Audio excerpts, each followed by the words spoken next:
अस्सलाम वालेकुम दोस्तों, कैसे हैं आप सभी लोग। मेरा नाम फैज़ान है और वेलकम करता हूं आपको एक और शानदार वीडियो के अंदर। आज की इस वीडियो के अंदर आप लोगों के साथ छोटे छोटे रिमाइंडर्स शेयर करना चाहता हूं आपके मैथमेटिक्स के बोर्ड एग्जाम्स के लिए। अभी तक उम्मीद करता हूं और ये सोच कर चलता हूं कि आप लोगों ने अभी तक अपनी मैक्सिमम तैयारी कर ली होगी अपने मैथ एग्जाम के लिए, क्योंकि कल आप लोगों का पेपर है। सो वीडियो आप लोग जानते हैं कि थोड़ी सी लेट आ रही है, लेकिन आप लोगों को आज की इस वीडियो को देखने से ये फायदा होगा कि आप लोगों को अपने बोर्ड के एग्जाम में जाने से पहले के कुछ रिमाइंडर्स मिल जाएंगे कि इन चीज़ों को आप अच्छे तरीके से अपने दिमाग में रखिएगा मैथमेटिक्स के पेपर को लेकर। और इसके साथ साथ आप लोग जब अपने एग्जाम हॉल के अंदर अपना पेपर कर रहे होंगे मैथमेटिक्स का, तो कुछ ऐसी टिप्स एंड ट्रिक्स का ख्याल रखना है और कुछ ऐसी चीजें मेक श्योर करनी है जो कि आप लोग अपने पेपर के अंदर मेंशन कर कर आए, ताकि आपको अपने मैथमेटिक्स के बोर्ड एग्जाम में पूरे नंबर मिले। मैंने मैथमेटिक्स के एग्जाम में अपने 10th क्लास के अंदर 75 आउट ऑफ 75 मार्क्स गेन किए हैं। तो इसका मतलब ये कि आप लोगों को सारी जो टिप्स एंड ट्रिक्स बताऊंगा वो एक वैल्यू रखती हैं और आप लोगों को बहुत हेल्प कर रही होंगी, ताकि आप भी अपने मैथमेटिक्स के बोर्ड एग्जाम्स के अंदर पूरे मार्क्स लेकर आए। तो चलिए बढ़ते हैं आज की इस वीडियो की तरफ।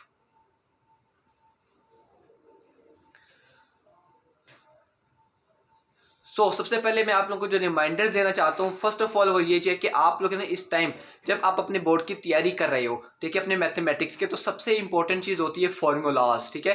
क्योंकि अगर आपको एक क्वेश्चन का फॉर्मूला आता है तो इसका मतलब है आपको उस क्वेश्चन को 60% पहले से ही आप लोगों ने सोल्व कर लिए। तो फॉर्मूलाज बहुत ज्यादा इंपॉर्टेंट है। अगर आपको गलत फॉर्मूलाज याद है, आपने फॉर्मूलाज याद नहीं किए हैं, तो ये आपके क्वेश्चन को कभी भी ठीक नहीं होने देगा और आपके मार्क्स कभी पूरे नहीं आ पाएंगे। सबसे पहले आप लोगों ने क्या करना है, आपने अभी बैठकर जितने भी आप लोगों ने आपकी बुक में फॉर्मूलाज लिखे हुए हैं, आप उनको एक पेज पर मेंशन कर दें, एक फॉर्मूला शीट बना लें, ठीक है।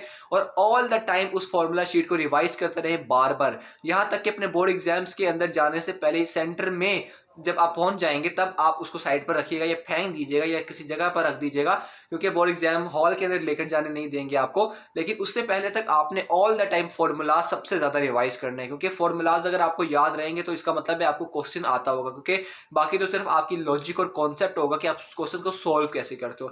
लेकिन क्योंकि फॉर्मूला आपने याद रखना होता है, ठीक है, और फॉर्मूला भी बहुत से एग्जाम का होता है, ठीक है। तो आपको हर एक किस्म ऐसे आप लोगों ने एक प्रॉपर शीट पर, यहां तक आप ये भी कर सकते हैं कि आप हर चैप्टर के फॉर्मूला लिख दें। फॉर एग्जांपल यूनिट नंबर 1 में कौन कौन से फॉर्मूलाज हैं, यूनिट नंबर 2 में कौन से फॉर्मूलाज हैं, यूनिट नंबर 3 में, सो फोर्थ एंड सो फोर्थ। आपने फॉर्मूला शीट एक मेंटेन करनी है, बनानी है, और बाद में उसको ही बार बार रिवाइज करते जाना, ताकि आप जब बोर्ड एग्जाम्स के अंदर जाए तो आपका फॉर्मूला वाइज आप 100% रेडी हो।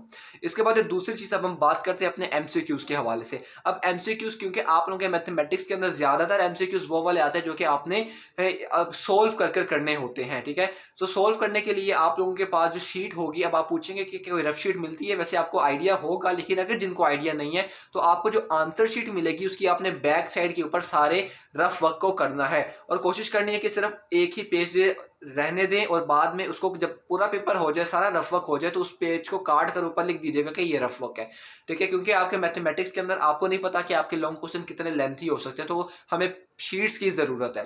तो आपने ज्यादा पेजेस इस पर वेस्ट नहीं करने, और कोशिश करना कि आप इतना छोटा छोटा कर कर करें ताकि आपको समझ आ जाए और वो ज्यादा जगह भी ना घेरे, ठीक है। तो रफ वर्क करना है आप लोगों ने, और अपनी स्पीड थोड़ी सी तेज रखनी है अपने एमसीक्यूज को करने के लिए, क्योंकि एमसीक्यूज में आप जितना ज्यादा टाइम बचाएंगे तो उतना आप उसको अपने पेपर को रेडी करने में टाइम लगा सकते हैं, ठीक है, और ज्यादा अच्छे तरीके से पेपर को कर सकते हैं। आप लोगों ने एमसीक्यूज, आप चाहे जल्दी में बोलने का ये बिल्कुल मतलब नहीं है कि आप गलत एमसीक्यू सॉल्व करें। अपने बिल्कुल फोकस रहकर हर एक एमसीक्यू पर गौर कर कर उसकी चारों ऑप्शंस पढ़कर आपने टिक करना है, ठीक है। इसके बाद एक चीज जो कि वो है, आपके एमसीक्यूज के अंदर डेफिनेशन बहुत ज्यादा पूछी जाती हैं, तो आपने डेफिनेशन पॉइंट ऑफ व्यू से भी अपने आप को तैयार करना है। जो मैंने आपको गेस्ट पेपर्स प्रोवाइड किए थे, जो कि इस वीडियो के लिंक के डिस्क्रिप्शन में अंदर होगा, आप उसको एक बार जरूर देखिएगा। वो सारी डेफिनेशन मेक श्योर करें कि आपको आती है, क्योंकि वो आपसे एज अ शॉर्ट क्वेश्चन और एज अ एमसीक्यूज आपसे पूछी जा सकती है। और इसके अलावा आखिरी चीज जो कि आपसे पूछी जा सकती है, जो कि एंगल्स के हवाले से बेसिकली ज्यादा इंपॉर्टेंट है, वो है आपके थ्योरम्स की स्टेटमेंट, ठीक है। आपने जो थ्योरम्स चैप्टर नंबर 9 और चैप्टर नंबर 12 के पढ़े हैं, ठीक है, जो भी आपने इन दोनों में से चॉइस है, आप जो मर्जी कर सकते हैं। तो आपने क्या करना है, इनकी स्टेटमेंट्स एटलीस्ट अपने घर से रीड कर कर जानी है, ठीक है। और सिर्फ रीड नहीं, इसको थोड़ा सा समझिएगा भी कि इसमें क्या बताने की कोशिश की गई है, क्योंकि आपसे उस थ्योरम की जो स्टेटमेंट है वो भी पूछी जा सकती है अपने क्वेश्चन के अंदर एज एन एमसीक्यूज बनाकर, ठीक है। तो एमसीक्यूज डिफरेंट पॉइंट्स से डिफरेंट पॉइंट ऑफ व्यू से आ सकते हैं आप लोगों को। सो आपने कोशिश करनी है कि आपके एमसीक्यूज में पूरे नंबर आए, क्योंकि जब तक आपके एमसीक्यूज में पूरे नंबर नहीं आएंगे आपके टोटल ओवरऑल पूरे नंबर 100 आउट ऑफ 100 नहीं आ सकते, यानी कि 100% आउट ऑफ 100%। सो आपने एमसीक्यूज के अंदर अपनी स्ट्रॉन्ग ग्रिप रखनी है। और अब आप पूछेंगे कि एमसीक्यूज तैयार कहाँ से करें, तो एमसीक्यूज फर्स्ट ऑफ ऑल तैयार आप लोगों को जैसा कि बताया कि स्टेटमेंट्स आप लोगों ने तैयार करनी है। इसके अलावा आपकी जो ग्लोसरी होती है आप उसमें से एमसीक्यूज बनते हैं, आपकी एक्सरसाइज में से काफी ज्यादा एमसीक्यूज आते हैं, और आपके जो नोट्स अगर आप पढ़ रहे हैं तो आप उन नोट्स से भी एमसीक्यूज कर सकते हैं। बाय द वे मैंने अपने 9th और 10th क्लास के अंदर मैथमेटिक्स के लिए कोई भी नोट्स नहीं यूज किए थे, ठीक है, किसी किस्म का कोई नोट्स नहीं, सारा कुछ जो था जो प्रैक्टिस या जो किताब थी मैंने उसको देखा था एज अ पीएस आपको बताया। इसके बाद अब हम बात करते हैं अपने शॉर्ट क्वेश्चन की। आप शॉर्ट क्वेश्चन में जैसा कि आपको बताया क्वेश्चन नंबर 2 और क्वेश्चन नंबर 3 ये तो बेसिकली ज्यादा शॉर्ट क्वेश्चन सोल्व करने वाले होते हैं, सिंप्लीफिकेशन हो गया, इवेल्युएशन हो गया या समथिंग लाइक दैट। सो इनमें आप लोगों को मेन चीज जैसा कि वीडियो के स्टार्ट में बताया कि फॉर्मूलाज बहुत इंपॉर्टेंट है।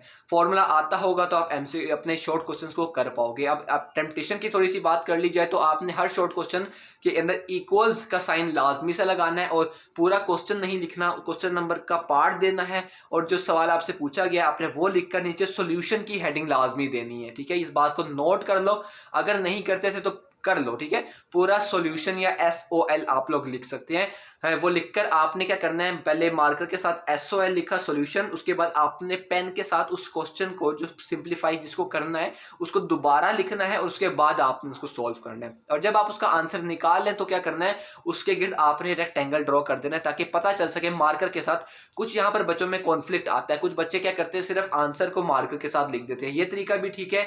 दूसरा तरीका जो कि मेरा फेवरेट तरीका है वो है कि पेन से आंसर लिखकर उसके गिर्द ऐसे रेक्टेंगल ड्रॉ कर दिया जाए मार्कर के साथ, ये मेरे और साथ लिख दिया जाए कि ANS आंसर। सो ये मेरा एक प्रेफरेबल और मेरा एग्जीक्यूटेबल तरीका है जो कि मैंने फॉलो किया, लेकिन आपको जो आसान लगता है आप वो वाला कर सकते हैं। और तीसरी चीज आपने शॉर्ट क्वेश्चन के अंदर क्या करनी है, हिंट लाजमी देना है। आप जिस भी फॉर्मूले को जिस भी स्टेप पर इस्तेमाल करने लगे साइड पर 3 कॉलम्स लगाकर उस फॉर्मूले का वो फॉर्मूला आपने लिख देना है, बेशक मार्कर के साथ लिख दे या बेशक पेन के साथ लिख दे। और अगर आप कोई भी रूल अप्लाई करने लगे हैं या स्क्वायर रूट लेने लगे हैं तो आप ये लिख दें कि by taking square root on both side, या कुछ भी इस तरह का जहां पर भी आपने कोई नया स्टेप करना है तो उसकी स्टेटमेंट लिख दें। बहुत एक अच्छा इंपैक्ट डालती है रीडर पर, ताकि उसको जो चेकर होता है बेसिकली, ताकि उसको पता होता है कि इसको बच्चे को पता है कि कहां पर कौन सा फॉर्मूला लिखना है, उसने एज अ हिंट के तौर पर दिया है, तो ये आपके मार्क्स इंप्रूव करने में आपकी बहुत हेल्प कर रहा होगा। इसी तरीके से प्रेजेंटेशन का तरीका तो क्योंकि मैं आपको काफी बार पहले ही बता चुका हूं, ठीक है, हमको देर से उसको टाइम ज्यादा यूटिलाइज नहीं करते। अब हम बढ़ते हैं अपने लॉन्ग क्वेश्चन की तरफ। लॉन्ग क्वेश्चन के अंदर भी सेम आपकी पेयरिंग स्कीम फॉलो होगी। सो पेयरिंग स्कीम आई थिंक आप लोगों को पहले से ही आइडिया है कि आपको अगर पहले 4 चैप्टर्स अच्छे तरीके से आते हैं तो आपके लॉन्ग क्वेश्चन कंप्लीट हो जाते हैं, पूरे हो जाते हैं। सो आपने अपने 4 चैप्टर्स पर ग्रिप बहुत ज्यादा स्ट्रॉन्ग रखनी है, ठीक है। आपको हर एक फॉर्मूला आना चाहिए, हर एक तरीका आना चाहिए, क्योंकि हम लोग बात कर रहे हैं आप अपने मैथमेटिक्स में पूरे नंबर लाना बहुत आसान है, ठीक है। जरा सी भी इसमें आप हल्की सी अगर आप ज्यादा मेहनत कर लेते हैं तो आप आराम से 70 प्लस से पूरे नंबर की तरफ जा सकते हैं। जो मैंने आपको गेस्ट पेपर्स दिए थे मेक श्योर करें कि आपको वो सारे गेस्ट पेपर्स आते हो, ताकि आप लोगों के 70 प्लस मार्क्स आ जाएं गारंटी के साथ, और उसके बाद के जो मार्क्स है वो आपकी अपनी मेहनत पर इन्हिसार कर रहा होगा, ठीक है। उसके बाद आखिरी चीज की बात करते हैं वो है डायाग्राम्स, ठीक है। आपके पास क्योंकि क्वेश्चन नंबर 4 जो आता है, लास्ट पार्ट जो होता है क्वेश्चंस का, उसमें ज्यादातर मेजोरिटी डेफिनेशंस पूछी जाती हैं। सो वो डेफिनेशंस आप लोगों को अच्छे तरीके से आनी चाहिए, और आपने हर डेफिनेशन की एग्जांपल्स जरूर देनी है। अगर कोई लंबी एग्जांपल है तो 1, और अगर छोटी छोटी एग्जांपल्स है तो 2, ठीक है। और अगर कोई डायग्राम आ रही है, for example circum circle, circum angle, या इस तरह की जितनी आप लोगों की शेप्स थी, अगर उनकी कोई डेफिनेशन आ जाती है तो उसकी एग्जांपल में आपने डायग्राम बनानी है। डायग्राम आपने खूबसूरत बनानी है और लेबल भी जरूर करना है, ठीक है। और आप लोग इसमें टाइम की बिल्कुल भी फिक्र ना कीजिएगा। अगर एक बच्चे को पेपर अच्छे तरीके से आता है ना तो उसका पेपर 1.5 से 1.5 घंटे में आराम से पेपर हो जाता है, ठीक है। ये मेरा खुद एक तरीका है जो कि मैंने ऑब्जर्व किया है, ठीक है। और अपने पेपर के अंदर भी तो मैथमेटिक्स का पेपर को क्रैक करना कोई भी मुश्किल बात नहीं है उस बच्चे के लिए जिसको मेहनत करने का शौक है, और जो आज की दिन किताब देख रहा है तो अगर वो अच्छे तरीके से नंबरों से पास हो जाता है तो वो उसके लिए इनफ है, क्योंकि हमारे पास आगे भी पेपर्स पड़े हुए हैं जो कि आप लोगों को आपके मार्क्स ऊपर बढ़ाने में हेल्प कर रहे होंगे। तो हमने सबकी तरफ इक्वली फोकस रखना है। सो यही थे कुछ रिमाइंडर्स जो कि आपको इंशाल्लाह फ़ायदा देंगे आपके बोर्ड एग्जाम से पहले और बोर्ड एग्जाम्स के दौरान। अगर आपको आज की इस वीडियो से कुछ सीखने को मिला है तो आप इसको अपने दोस्तों में लाजमी शेयर कीजिएगा, अपने ग्रुप्स में शेयर कीजिएगा और इसके साथ इस वीडियो को लाइक कीजिएगा, चैनल को सब्सक्राइब कीजिएगा और साथ बेल आइकन को क्लिक कीजिएगा, क्योंकि फ्यूचर में आप लोगों से रिलेटेड बहुत इंपॉर्टेंट वीडियोज़ है जिनको आप तो कभी भी मिस नहीं करना चाहेंगे। ठीक है? और अगर आपका कोई भी क्वेश्चन है या आपको कोई चीज़ समझ नहीं आती, कोई भी आप चीज़ पूछना चाहते हैं, तो आप लोग नीचे इंस्टाग्राम पर भी जाकर पूछ सकते हैं और साथ आप लोग कमेंट सेक्शन में भी अपना कमेंट कर सकते हैं और जो सबसे बेहतरीन कमेंट करेगा उसके कमेंट मैं हार्ट भी करूँगा और साथ पिन भी करूँगा। सो मेक श्योर कि आप अच्छे से कमेंट कीजिए।